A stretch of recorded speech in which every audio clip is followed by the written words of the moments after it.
2, 3, 4.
Well, if you don't know Nick, this is Nic Clark. I'm not going to talk to the camera a whole bunch. I think we're just going to talk here. All right. But I figured it would be great to have you come out and play a little bit and just talk, because there might be some folks out there that are watching my videos that don't know who you are. So let's start with this. How long have you been playing? Well, it's kind of a trick question, but actually, there's no tricks here. I just go by my birthday, so almost 4 years, but until my birthday past 3. So you're how old now?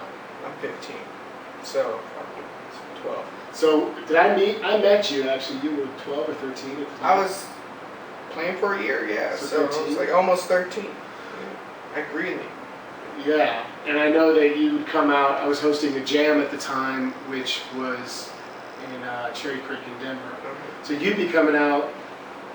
Just to give people an insight to you, you were the person coming out jamming, and of course there were one or two other younger people, kids. I guess that, at that age you're a total kid. You're still. I consider you almost a young adult. I guess at this age. It's just my attitude. Oh, that would put you below a kid, actually. No, but I mean, I'm thinking back to like all the people that were out there. As far as the harmonica players were concerned, you were the only one really picking my brain at the end of each gig. And I remember, every time I'd give you something, you would at least come back and have it down. If not, have it down and then have your own version of it, or have polished it in a certain way, which I thought was really cool, which kind of motivated me to want to just keep showing you stuff. So I'd love to take all that credit, but I got some questions over here. So who are your biggest influences and why? What are the things about those people that kind of like captured your attention?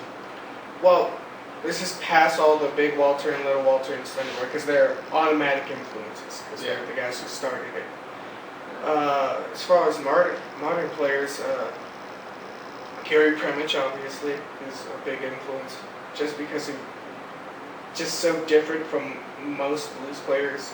Instead of going on a slow blues and playing harsher, very kind of Chicago blues based notes, he'd be playing kind of soft melodic, kind of almost melody playing. Yeah. And Rick Asher, who's just like the perfect harp player, both being able to play harp like Sonny Boy and Little Walter, and also being able to leave the harp behind and just sing and perform. Yeah. And Kim Wilson, just because he's Kim Wilson, knows how to play the harp. So then we've got guys that are modern players that have passed, like William Clark, Paul DeLay. Paul DeLay and William Clark are probably the guys who I pick a lot at, trying to figure new chromatic runs and just how to set up like a harp instrumental in general. Like William Clark on Serious Intentions, that album, I think it's Chasing the Gator. Yeah, talked about that. It's a good one. that just how he sets it up and how he plays and how he goes at his solos. Just trying to see how he like develops his songs is really cool. Yeah, that makes sense. And I was going to ask you, what do you consider to be like those qualities? Let's get more specific. Like, so what are the qualities that when you look at some of your biggest influences, what are the standout things that have hit you the most, like the lessons you've learned, either qualities or lessons that you've taken from those players?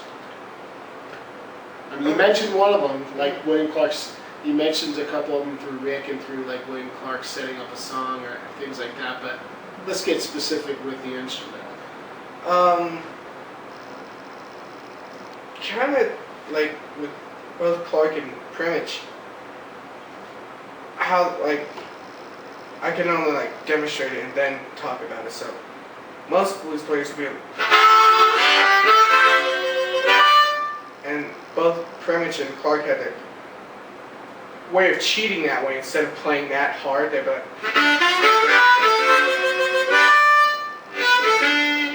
so the touch, that's yeah, the way they just the way they attack it is just a lot more subtle and almost jazzy kind of, and that's what that stands out to me when you're like dealing with Chicago blues. Some of it can start to sound kind of like repeating. Who's your favorite player for tone? If you think about the guys that, if you had to try to emulate one person for tone, who are the people you're really drawn to? If anyone specific, It's like basically the same people that I mentioned, except I would add Linwood Slim. It's really nice on vocal mix. Oh yeah, that's important. We're gonna end up playing a little bit more and talking. I just want to take a peek at my questions. Yeah. Don't let me forget. You might as well just do it now. Anything you want to plug? Any shows coming up or events you'll be a part of or things you're doing? Not really. You can just where do they find you? You can find me at my website, www.nicclarkblues.com. Nic Clark spelled Nicclark. And if you go to that website, you can hear some amplified harmonica that I play, little demos, and it has a link to where you can find my band, and Taylor's got Another Kind of Magic, where you can find where I'll be playing. And I'll put that link in the video description. Before we jam a little bit more, you've got a chromatic, so I know that you've kind of taken on, I would say in the last couple of years, a pretty serious interest in chromatic. Would you consider that the chromatic as much of an instrument for you as the diatonic? Or Definitely. More so, or equal? More so now because I'm learning it. I'm just Yeah. anything chromatic I tend to buy, even if it's like not the most flashy chromatic. Yeah. You have anything you want to play for us? Improvise? A melody? Don't just stick with third position. I know you are comfortable with your playing and love the third position William Clark stuff, but there's cool stuff like if you like do a Jimmy Reed kind of like slow dragger in like F, play 12th position on the chromatic.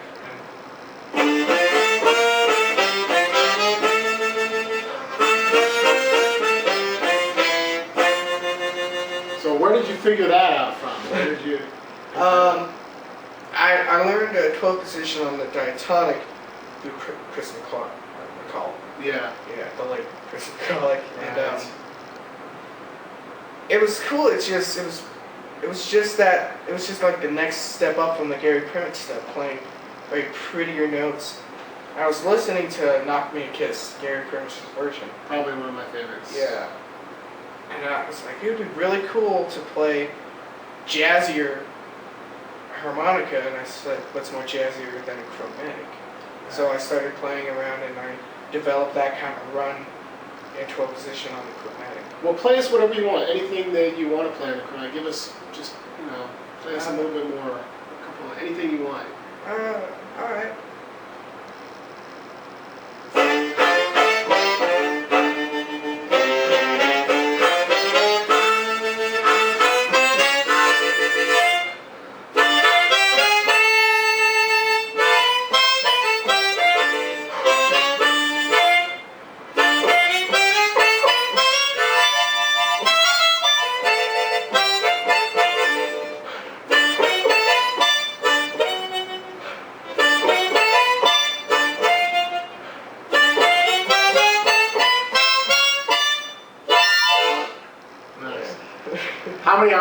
you spend playing the harmonica a typical day?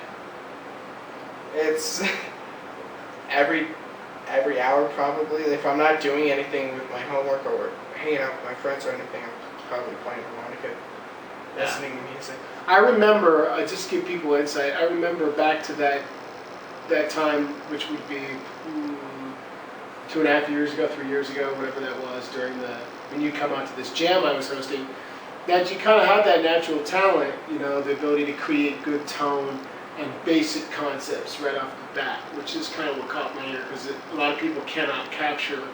Tone takes a while to develop, and just staying kind of fixated in a groove and just relaxing takes time to develop, even though you would think that would be the steps that people would take.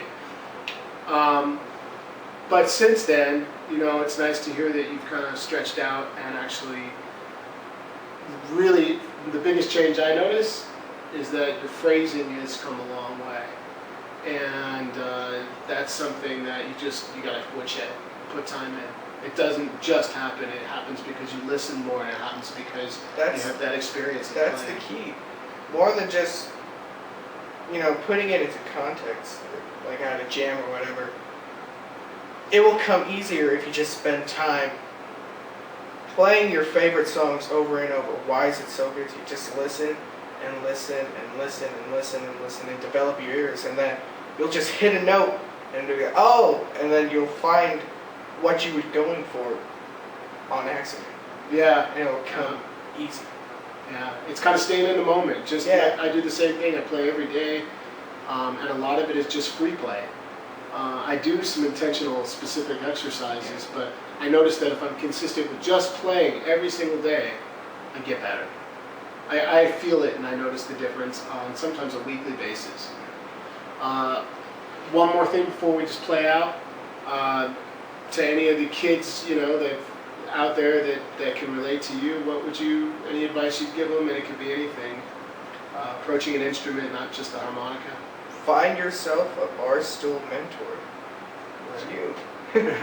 There you go. Good advice. If you have, and even if it's not like extremely noticeable talent, if you have something, if you just have somebody right next to you, just popping you and giving you licks and giving you advice, you'll be able to put it in your own kind of context, but it's also fun to have just someone there that you can talk to and just pick their brain.